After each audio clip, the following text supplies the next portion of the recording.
Motor وے police beat number 20 کا ایک احسن اور اچھا اقدام، نجی کمپنی کی گاڑیوں کو ٹریفک حادثات سے بچانے کے لیے سیفٹی کونز گاڑیوں میں رکھنا شروع کر دی۔ ایس پی موٹر وے اور ڈی ایس پی موٹر وے پولیس کی سربراہی میں ڈرائیور حضرات کو تربیت بھی دی گئی۔ شہریوں نے موٹر وے پولیس کے اقدام کو خوب سراہا۔ Motorway police beat number 20 D S P Syed Rizwan Shah کی سربراہی پر عوامی خدمات میں پیش نظر آنے لگی۔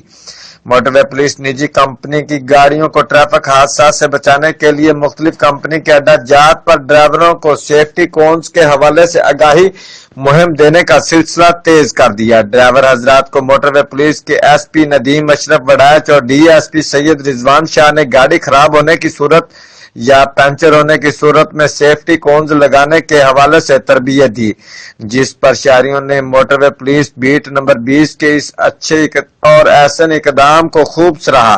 اس موقع پر مہمان خصوصی ایس پی ندیم اشرف وڑائچ اور D S P Syed Rizwan شاہ اور بیٹ نمبر 20 کے اعلیٰ افسران انسپکٹر عاصم ارشاد، انسپکٹر خالد قریشی اور انسپکٹر اکرم، موٹر وے پولیس اور دیگر شہریوں نے کثیر تعداد میں شرکت کی۔ کیمرہ ٹیم کے ہمراہ عمر فاروق، نمائندہ جیو ایکسپریس نیوز، گیلوار۔